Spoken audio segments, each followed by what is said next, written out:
Naging mainit ang sagutan ni Davao City Representative Paulo Duterte at ACT Teachers Party List Representative Franz Castro ukol sa naging pahayag kamakailan ni dating Pangulong Rodrigo Duterte. Samantala, ilang mambabatas may mensahe naman sa gitna ng patuloy na sigalot sa West Philippine Sea. Alamin niya sa ulat ni Melales Moras.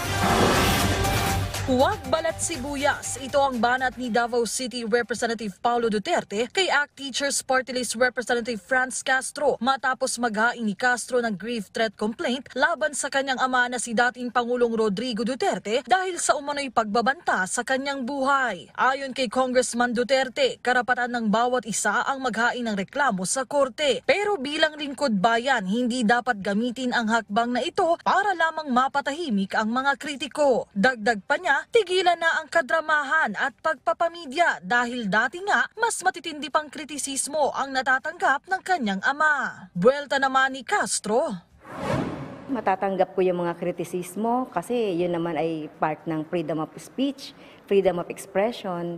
Pero yung death threat, iba ito doon sa criticism. Sabi pa ni Castro, ukol naman sa komento ng ilan na tila nagkakampi-kampihan na ang House leaders laban sa mga Duterte kasunod ng pag-alis ng Kamara ng confidential funds sa ilalim ng proposed 2024 national budget sa mga opisinang hawak ni Vice President Sara Duterte.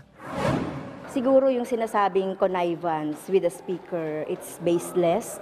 Baka imagination na lang nila yon. Without the speaker at the scene, nakita naman ninyo kahit na hindi ngayong Congress na ito, in the past Congress ay kinikriticize naman talaga namin itong confidential funds, mga intelligence fund, itong mga lump sum at saka mga pork barrel type na mga pondo.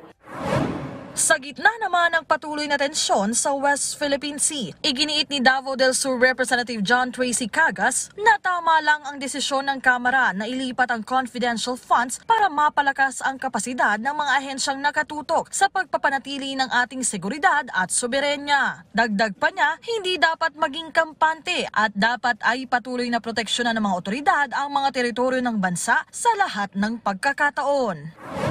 Una nang kinondena ni House Speaker Martin Romualdez ang pinakabagong hakbang ng China sa West Philippine Sea. Sabi ni Bicol Saro Party List Representative Brian Yamsuan, kaysa siya sa mensaheng ito, lalo pat isang malaking banta sa kapayapaan sa rehiyon ang ginawa ng China.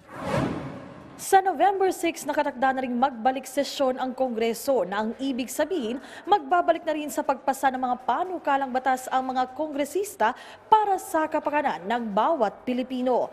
Melales Moras para sa Bayan.